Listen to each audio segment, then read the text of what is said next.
సహజ యోగా వారు సమర్పించు ఫ్రీడమ్ ఆఫ్ స్పిరిట్. భారత స్వాతంత్ర్యోద్యమంలో శ్రీ మాతాజీ నిర్మలాదేవి గారి మరియు వారి కుటుంబం యొక్క పాత్ర.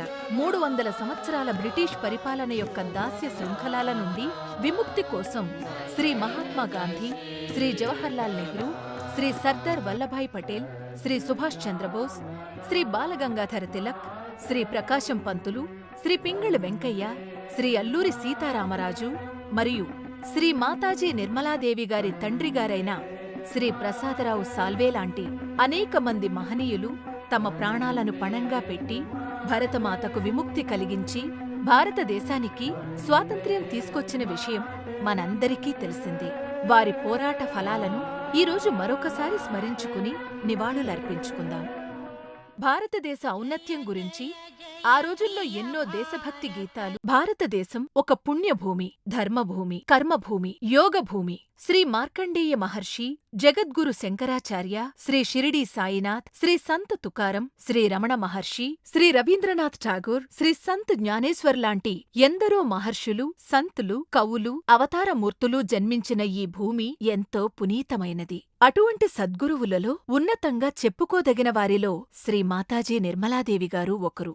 అటువంటి సద్గురువైన పరమ పూజ్య శ్రీ మాతాజీ నిర్మలాదేవి గారు మానవాళి శ్రేయస్సు కొరకు సహజయోగ వ్యాప్తి కోసమై అనేక దేశాలు పర్యటించి భారతదేశ ఆధ్యాత్మిక ఔన్నత్యాన్ని వారు అందరికీ తెలియచేశారు. శ్రీ మాతాజీ నిర్మలాదేవి గారి జీవన మహాప్రస్థానంలో వారి ఆధ్యాత్మిక జీవిత చరిత్రకు మరొక వైపు స్వాతంత్ర్య సమర పోరాట ఘనచరిత్ర కూడా ఉంది. శ్రీ నిర్మలాదేవి గారు లాహోర్లో మెడిసిన్ చదువుతున్న రోజుల్లోనే విద్యార్థి నాయకురాలిగా ఉద్యమంలో పాల్గొని 2 సార్లు జైలుకు వెళ్లారు. Because we were all college students and we all wanted to stop the colleges. Then some or other we got into another kind of mysterious acting. We used to distribute bulletins, used to call them. We used to call them bullets, and spread disorder among students. That time students were very alert that we should have our independence, we should be a free country, and people were not so dishonest that they are now. After that I joined Science College because I wanted to do medicine. But Science College, we had a strike and I became the leader of the students. So they asked me to get out of the college. So I had to leave the college. Then I went to Lucknow to study in Isabella Thuban College. That's also another missionary. But from there I did my inter-science.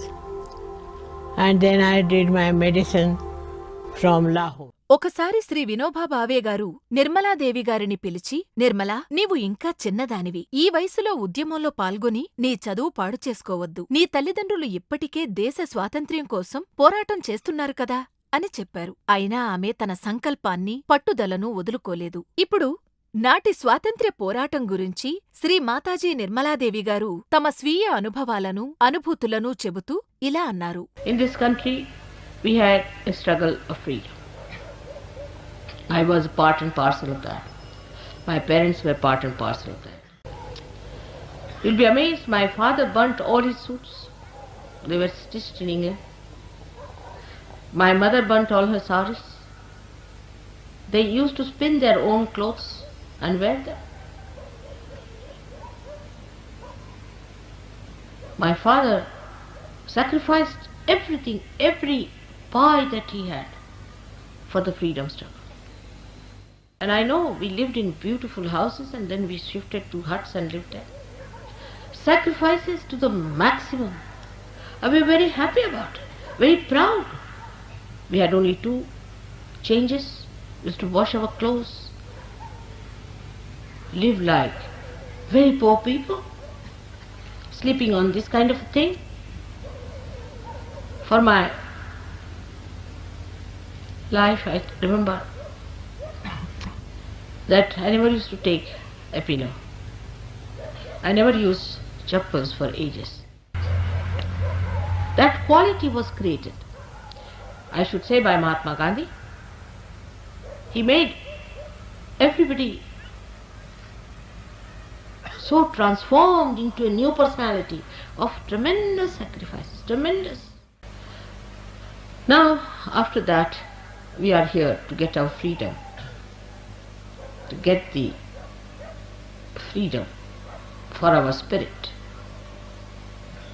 to make our spirit free from our greed, lust, from your anger, from our conditionings, from our terrible ego, from the body being enslaved by comfort.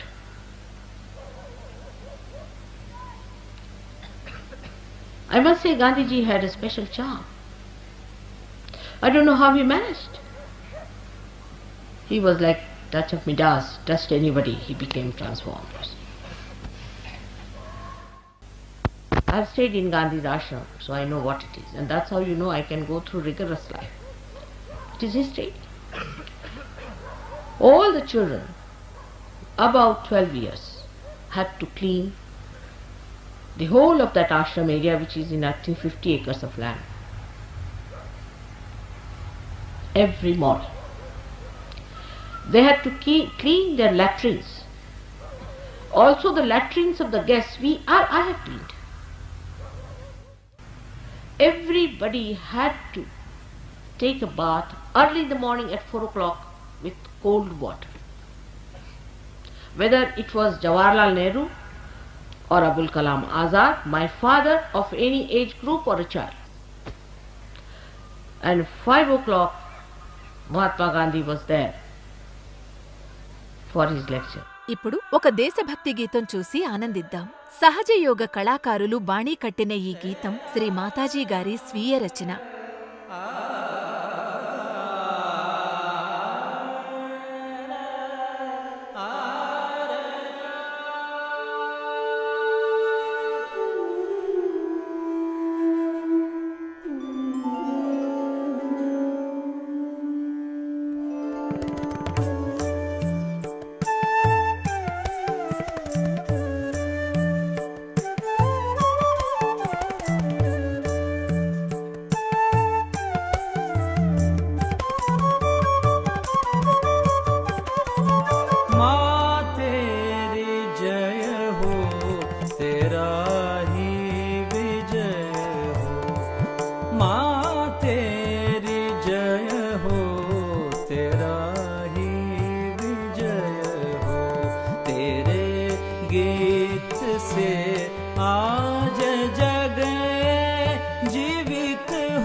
Vande Mataram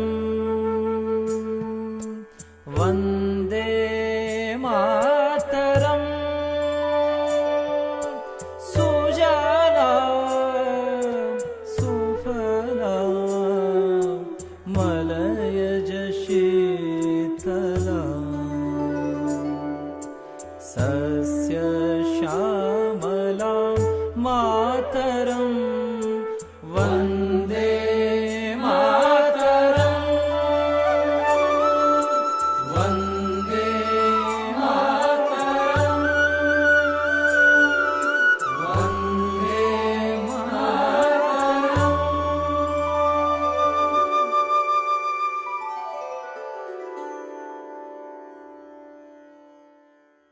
మనం బాహ్యపరంగా ఎన్నో త్యాగాలు చేస్తే స్వాతంత్ర్యం వచ్చింది. అంతవరకు బాగానే ఉంది. అయితే స్వాతంత్ర్యం అదే ఫ్రీడమ్ ఆఫ్ స్పిరిట్ మనలోనే ఉన్న ఆత్మ కూడా బంధాల నుండి బయటపడాలి. అరిషడ్ వర్గాల నుండి ఆత్మ విముక్తి కావాలి అని అంటారు శ్రీ మాతాజీ నిర్మలాదేవి గారు. When my father was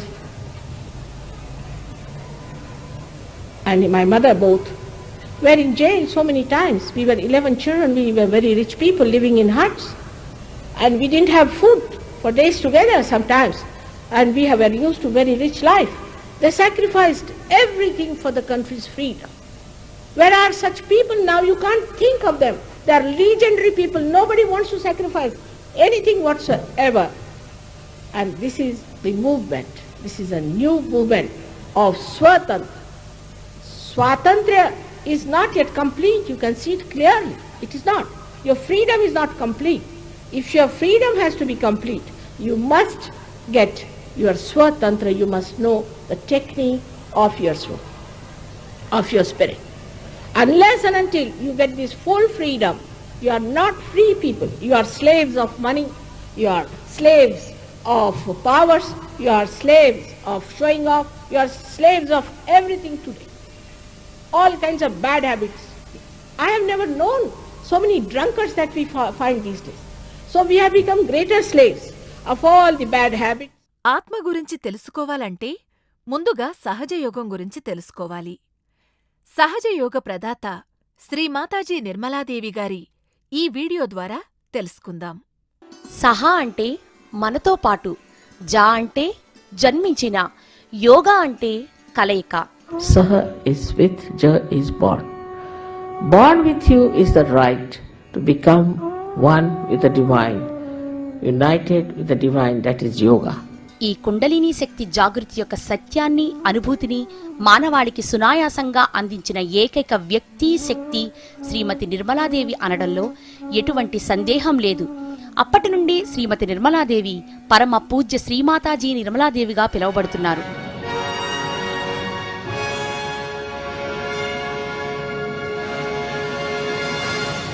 London, Switzerland, America, Australia, France, Italy, China, Russia, Iraq, Turkey, Iran ఒక్కటేమిటి, బహుశా ప్రపంచం మొత్తం విస్తృతంగా పర్యటించిన మొట్టమొదటి ఆధ్యాత్మ గురువు శ్రీ మాతాజీ నిర్మలాదేవే కావచ్చు.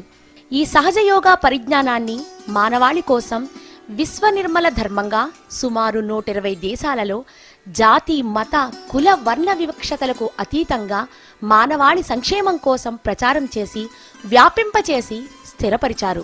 కాలి నడకన, ఎడ్ల బండిపై ఎన్నో ప్రయాసలతో, అలుపెరగని ఆత్మవిశ్వాసంతో అహర్నిశలు శ్రమపడ్డ నిస్వార్థశీలి శ్రీ మాతాజీ నిర్మలాదేవి గారు ప్రపంచ ఆధ్యాత్మిక చరిత్రలోని ఇదొక అపూర్వ పర్వం.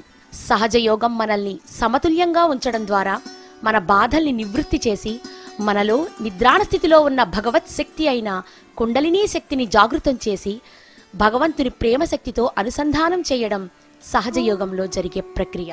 అయితే శ్రీ మాతాజీ గారు చెప్పినట్లు మనలోని ఆ దైవికమైన ఆత్మశక్తిని కుండలినీ జాగృతి ద్వారా స్వీయ అనుభూతిపరంగా ఇప్పుడు చూడబోయే వీడియోను అనుసరిస్తూ స్వయంగా తెలుసుకుందాం. సహజయోగ ధ్యాన పరిచయ కార్యక్రమానికి స్వాగతం. ఒక విత్తనాన్ని భూమిలో పాతి కొద్దిగా నీరు పోస్తే విత్తనం మొలకెత్తి మొక్కగా, చెట్టుగా ఎదిగి పూలు, పండ్లు ఇస్తుంది. ఇదంతా ప్రకృతి సిద్ధంగా విత్తనంలోనే నిక్షిప్తమైన దైవశక్తి ద్వారా జరుగుతుందని మనకు తెలుసు. అదేవిధంగా మన శరీరంలో కూడా భగవంతుని శక్తి ఉందని, మన దేహమే దేవాలయం అంటామని మనకు తెలుసు. ముందుగా ఈ దైవశక్తి మనలోనికి ఎప్పుడు ఎలా ప్రవేశిస్తుందో తెలుసుకుందామా? ఈ చిత్రంలో కనపడుతున్నది మానవ శరీరంలోని అంతర్గత సూక్ష్మ శరీర వ్యవస్థ. శిశువు తల్లి గర్భంలో 2-3 నెలల వయసు ఉన్నప్పుడు భగవంతుని శక్తి ఆ శిశువు శరీరంలో తల ప్రాంతంలో ఉండే బ్రహ్మరంధ్రం నుండి వెన్నెముక ద్వారాల్లోనికి వెళ్ళి 3 నాడులు 7 చక్రాలుగా ఒక నాడీ వ్యవస్థను ఏర్పరుస్తుంది. మిగిలిన శక్తి మన శరీరంలోని వెన్నెముకకు క్రింది భాగాన ఉన్న సాక్రమ్ బోన్ అనబడే త్రికోణప ఆకారపు ఎముకలు 3.5 చుట్టు చుట్టుకొని నిద్రాణ స్థితిలో ఉంటుంది. ఆ శక్తియే కుండలిని శక్తి. ఈ కుండలిని శక్తి వెన్నెముక కింద భాగం నుండి ఊర్ధ్వముఖంగా ఉత్థానం చెంది వెన్నెముకలోని చక్రాల గుండా బ్రహ్మరంధ్రం ద్వారా మాడు పైకి చేరుకుంటుంది. ఈ మాడు భాగాన్ని సహస్రార చక్రం అని అంటాం. అలా ఆ కుండలిని శక్తి పైకి కిందికి ప్రయాణిస్తూ మనల్ని బాహ్యపరంగా ఉన్న భగవంతుని శక్తి చైతన్య శక్తితో అనుసంధానం చేస్తుంది. దీనిని ఆత్మ సాక్షాత్కారం అంటారు. అయితే ఈ సహజయోగ ధ్యానంలో జరిగే కుండలిని జాగృతి ద్వారా వచ్చే లాభం ఏమిటని మీరు అడగొచ్చు. దీని వలన చాలా ప్రయోజనాలు ఉన్నాయి. ఎన్నో శారీరకమైన, మానసికమైన, భావోద్వేగమైన అనేక సమస్యలకు సహజయోగం చక్కటి పరిష్కారం చూపిస్తుంది. లింగ మరియు వయోభేదం లేకుండా ఎవరైనా ఎప్పుడైనా సులువుగా సునాయాసంగా సాధన చేయొచ్చు. సహజయోగ ధ్యానం పూర్తిగా ఉచితం. మనలో ఉన్న కుండలిని శక్తిని జాగృతిపరిచి సహస్రారం ద్వారా భగవంతుని యొక్క చైతన్య శక్తితో అనుసంధానం పొందవచ్చునా అనంటే అవును, సాధ్యమని చెప్పవచ్చు. ఇప్పుడే ప్రయత్నం చేద్దామా? ముందుగా మీరు సౌకర్యవంతంగా నేల మీద కానీ కుర్చీలో కానీ కాళ్ళు భూమి మీద ఆంచి కూర్చోండి. కాసేపు మీరు చేస్తున్న పని పక్కన పెట్టి సెల్ ఫోన్ని సైలెంట్లో పెట్టి మీ ధ్యాసను మీ లోపల ఉంచుకోవడానికి ప్రయత్నం చేయండి. ఆత్మ సాక్షాత్కార ప్రక్రియలో 5 స్టెప్స్ ఉంటాయి. ఇక్కడ ముఖ్యంగా గమనించాల్సింది ఏమిటంటే మీ ఎడమ చెయ్యి ఎప్పుడు మీ మోకాళ్ళ మీద తెరిచి అక్కడే ఉంచండి. కుడి చెయ్యి మాత్రం వేరు వేరు శరీర భాగాల మీద వీడియోలో మీకు కనబడుతున్న విధంగా పెట్టవలసి ఉంటుంది. మొదట ఎలా చేయాలో కళ్ళు తెరిచి చూద్దాం. మొదటి స్టెప్లో మీ కుడి చేతిని ఎడమ వైపున హృదయంపై ఉంచండి. రెండో స్టెప్లో కుడి చేతిని మీ ఎడమ భుజం మరియు మెడ కలిసి ప్రాంతంలో ఉంచి తలని కుడి భుజం వైపు తిప్పాలి. మూడో స్టెప్లో మీ కుడి చేతిని ఇలాగా తల నిదుటిపై ఉంచి 2 వైపుల కణతలను అదిమిపెట్టి కొంచెం తలని క్రిందికి ఉంచాల్సి ఉంటుంది. 4వ స్టెప్లో మీ కుడి చేతిని తల వెనుక భాగాన ఉంచి ఆకాశం కేసి చూస్తున్నట్టుగా తలను పైకెత్తి ఉంచాల్సి ఉంటుంది.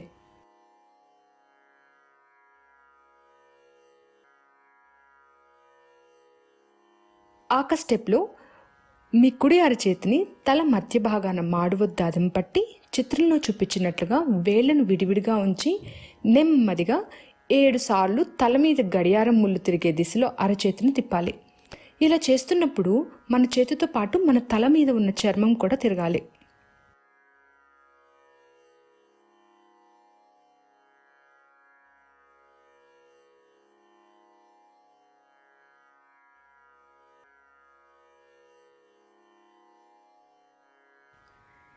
ఇప్పుడు మనం ఆత్మసాక్షాత్కార అనుభూతిని పొందుదామా?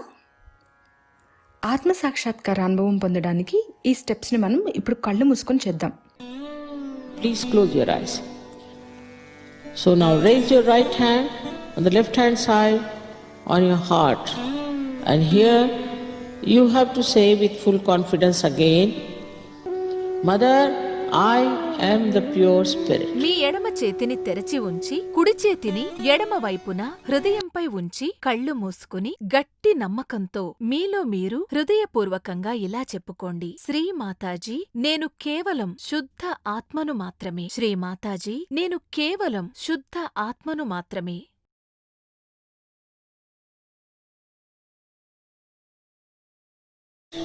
So please forgive yourself and put your right hand at the corner of your neck and your shoulder and turn your head to your right.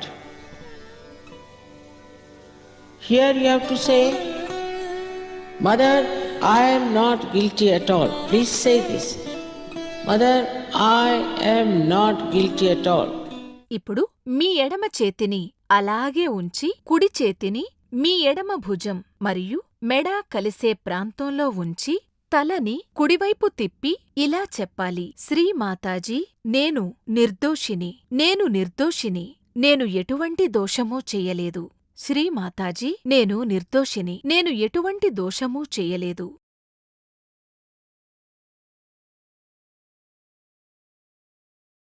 Here, now you put your right hand on top of your forehead and put it down. From your heart you have to say, Mother, I forgive everyone. And don't think about the people whom you have to forgive. Just say, Mother, I forgive everyone in general. Don't think about them. ఇప్పుడు మీ కుడి చేతిని తల నుదుటిపై ఉంచి రెండు వైపులా కణతలను అదిమిపెట్టి తలను కొంచెం క్రిందకు వంచి హృదయపూర్వకంగా ఇలా చెప్పండి. శ్రీమాతాజీ, నేను అందరినీ క్షమిస్తున్నాను. శ్రీమాతాజీ, నేను అందరినీ క్షమిస్తున్నాను.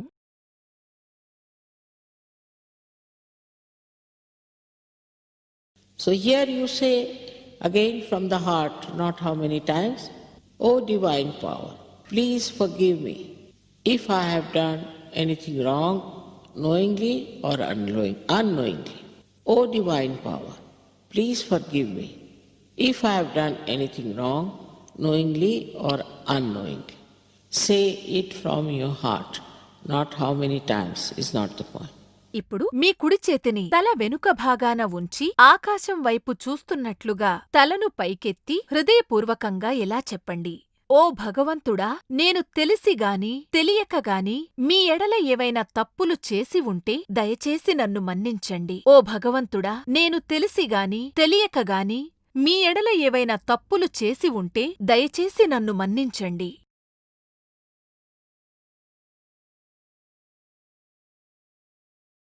Stretch your palm fully and put it the center of your palm on the fontanelle bone area, which was a soft bone in your childhood. Now press back your fingers as far as possible. And with the pressure, move your scalp. But before doing that, please put down your head. Now here, again, I cannot force self-realization on you. You have to ask for it. So move your hand so that you move the scalp well with a pressure, saying 7 times, Mother, please give me self-realization. Mother, please give me self-realization. Move it clockwise slowly. Push back your fingers, push back your fingers. మీ కుడి అరచేతిని బాగా చాచి వేళ్లని విడివిడిగా ఉంచి తల పైభాగాన అదిమిపెట్టి మాడుమీద ఉన్న చర్మంతో సహా సవ్యదిశలో నెమ్మదిగా తిప్పుతూ 7 సార్లు ఇలా చెప్పుకోవాలి. శ్రీమాతాజీ, దయచేసి నాకు ఆత్మ సాక్షాత్కారాన్ని ప్రసాదించండి. శ్రీమాతాజీ, దయచేసి నాకు ఆత్మ సాక్షాత్కారాన్ని ప్రసాదించండి.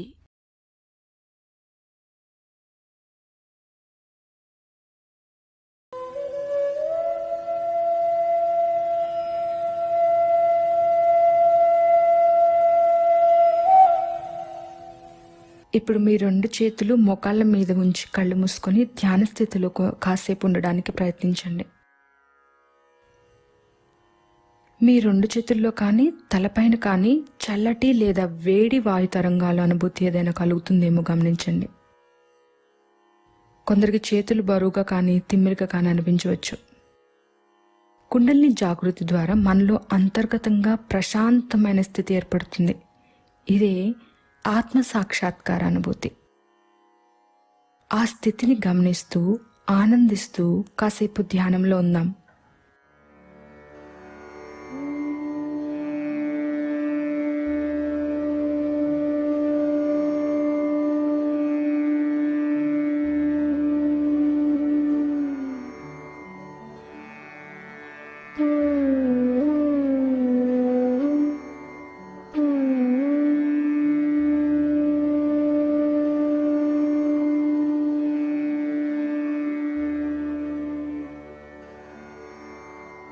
సహజయోగ సాధన గురించి మరియు వారం వారం జరిగే మీ దగ్గరలో ఉన్న సహజయోగ ధ్యాన కేంద్రాల వివరాల కొరకు సంప్రదించండి.